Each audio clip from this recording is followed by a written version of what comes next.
In this video, we will be making Southern style fried pork chops. You'll have to excuse me, I'm really stuffed up. I'm really under the weather, so please bear with me. I'm going to start off with 1 egg, and I'm going to beat it until the texture is smooth. I like to add the egg because it helps the flour stick to the pork chop a little better, and it also helps the pork chop become a little more crispy. So that is my reason for using the egg. So I'm going to go ahead and put that aside, and we're going to go ahead and work on our flour mixture. The very first thing I'm going to add will be my garlic powder, so that's what I just added to that. I'm going to go ahead and also add a little bit of salt and pepper, and that's really it.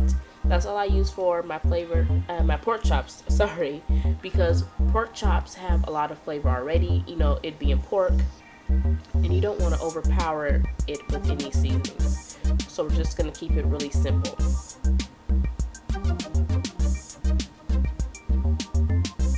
Once you add all your seasonings, you're just going to go ahead and mix your flour mixture.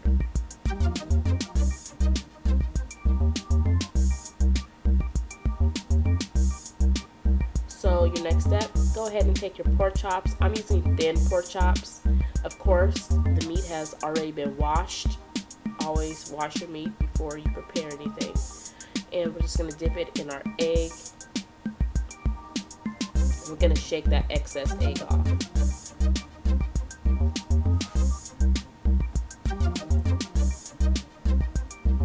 Going to go ahead and put that aside and put our pork chop in the bowl of flour.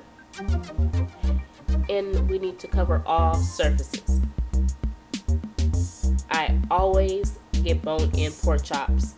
The marrow from the bone actually adds a lot of flavor, so that's my main reason. And I pretty much do the same thing with steaks. It's very rare that I buy a boneless steak. And once again, these are thin cut pork chops. So I think it's ready to put our pork chops in the skillet. So there you go, and I'm frying it with my canola oil. As you know, I am a canola and corn oil girl. And I have it on medium-high. We're going to eventually turn it down to medium. And you're definitely going to need to stand by, but don't stand too close, because with frying, of course, grease pops, and I don't want you to get burnt, so be very careful.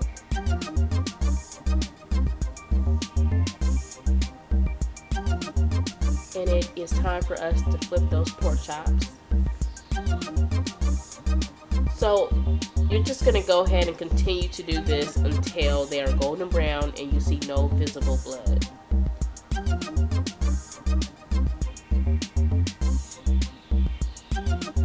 I love pork chops, especially in the morning, served with grits and eggs. My favorite breakfast ever.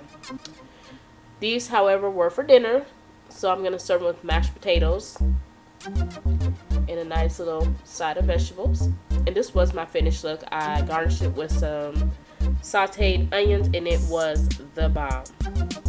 It really was. Thank you so much for watching. Don't forget to comment, rate, and subscribe, and send me in your request. Later. Bye.